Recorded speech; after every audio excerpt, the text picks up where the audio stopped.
नमस्कार मंडळी, मी किशोर आणि तुम्ही पाहतात आपलं मराठी यूट्यूब चॅनल मराठी वार्ता लाईव्ह. आज आपण पाहणार आहोत एक धक्कादायक माहिती. महाराष्ट्रातील जळगाव जिल्ह्यात तब्बल 400 पेक्षा जास्त पाकिस्तानी नागरिक राहतात. पण ही गोष्ट नेमकी काय आहे आणि एवढ्या मोठ्या संख्येने हे इथे का राहतात, सगळी माहिती घेऊया आपण या व्हिडिओमधनं. चला तर सुरुवात करूया. पहिले पाहू आपण की महाराष्ट्रात पाकिस्तानी नागरिकांची संख्या किती आहे. तर मित्रांनो, पुणे जिल्ह्यामध्ये 222 पाकिस्तानी नागरिक राहतात, महिलानगरमध्ये 14, तर कोल्हापूरमध्ये 61 आणि नाशिकमध्ये तब्बल 6 नागरिक राहतात. सर्वात जास्त जर नागरिक जर म्हटलं गेलं तर जळगावमध्ये तब्बल 405 पाकिस्तानी नागरिक राहतात. तर असेच का, तर आता हा मुद्दा का तुम्हाला वाटत असेल, तर पहलगाम हल्ला झाला भारतामध्ये. पहलगाम हल्ल्यानंतर भारत सरकारने पाकिस्तानी नागरिकांना 48 तासाचा अल्टिमेटम दिलेला आहे आणि त्यांना सांगण्यात आलेले आहे की 48 तासामध्ये तुम्ही भारत सोडा आणि इथून निघून जावा, असा आदेश भारत सरकारने पाकिस्तानी नागरिकांना दिला होता. कारण जे आपल्या सैन्यावरती हल्ला झाला होता, आपल्या लोकांवरती टुरिझमचा गेलेल्या जम्मू काश्मीरमध्ये हल्ला झाला होता, त्यामुळे भारत सरकारने पाकिस्तानी नागरिकांना 48 तासाचा अल्टिमेटम दिलेला आहे. त्यामुळे प्रत्येक राज्यात पाकिस्तानी नागरिकांची माहिती घेण्यास सुरुवात झालेली आहे. यात जळगावचा आकडा विशेषतः सर्वांचे लक्ष मात्र वेधून घेतो. जळगावमध्ये तब्बल 700 पेक्षा जास्त पाकिस्तानी नागरिक राहत असल्याचा दावा शिवसेना ठाकरे गटाचे गजानन मालपूर यांनी केला होता.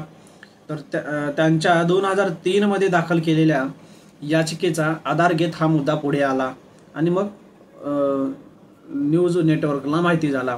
पण जळगावचे SP डॉक्टर महेश्वर रेड्डी यांनी स्पष्ट केलं की प्रत्यक्षात 405 पाकिस्तानी नागरिक जळगावमध्ये राहतात. त्यापैकी 90% लोक लॉंग टर्म व्हिसा यानी की LTV घेतलेला आहे. आता तुम्हाला प्रश्न पडला असेल, हा LTV म्हणजे काय, लॉंग टर्म व्हिसा म्हणजे काय. तर भारतात अल्पसंख्याक समाजातील हिंदू, शीख, जैन, बौद्ध, पारशी आणि ख्रिश्चन लोक राहतात. तर पाकिस्तान, बांगलादेश आणि अफगाणिस्तान मधून आलेल्या लोकांना दिला जाणारा व्हिसा हा LTV व्हिसा आहे. तर LTV मिळण्यासाठी काय काय करायला लागते, तर पासपोर्ट, व्हिसा, गॅरंटीचा बॉन्ड आणि 100 रुपये फी आवश्यक असते. पण प्रश्न पडतो, एवढ्या संख्येने सिंधी लोक जळगावमध्ये का राहतात.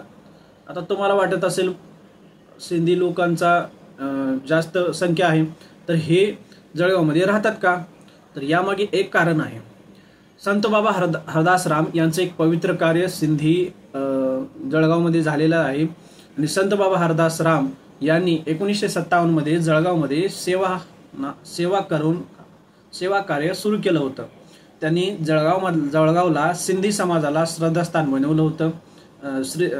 त्यांनी जळगावला सिंधी समाजासाठी श्रद्धास्थान बनवलं होतं. त्यामुळे पाकिस्तानातील सिंधी बांधव दरवर्षी महोत्सवात येत होते आणि काही जण येथेच स्थायिक होतात किंवा झाले असं म्हटलं काही तर वावं नाहीये. तर थोडक्यात आकडेवारी बघूया. एकूण 405 पाकिस्तानी नागरिक जळगावमध्ये राहतात. तर त्यातील 327 जणांना लॉंग टर्म व्हिसा मिळालेला आहे आणि 2 जणांना भारतीय नागरिकत्व मिळाले आहे.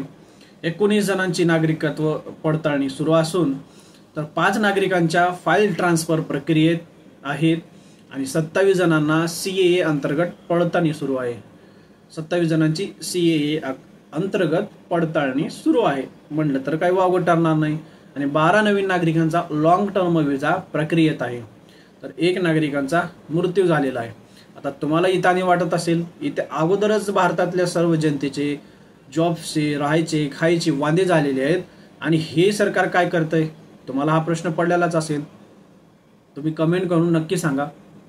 कारण आपल्या देशामध्ये लोकसंख्या एवढी जास्त झालेली आहे, तर बाहेरून पाकिस्तानमधून येणाऱ्या लोकांना सरकार व्हिसा देते, ही लाजिरवाणी गोष्ट आहे. तर यापैकी सर्वजण कायदेशीर आहेत का, ही तपासणी सुरू आहे आणि बहुतेक सिंधी समाजातील आहेत. त्यामुळं मित्रांनो, ही सगळी माहिती पाहून तुम्हाला काय वाटतं, जळगावमध्ये एवढ्या संख्येने पाकिस्तानी नागरिक येणं योगायोग आहे का, असणं योग्य आहे का, आणि आपल्या देशातील लोकसंख्या पाहून तुमचे विचार आम्हाला कमेंटमध्ये नक्की कळवा. आणि अशाच माहितीपूर्ण व्हिडिओसाठी चॅनलला सबस्क्राईब करायला विसरू नका. तर मी किशोर, भेटूया पुन्हा पुढच्या अशा नवीन व्हिडिओमध्ये. धन्यवाद.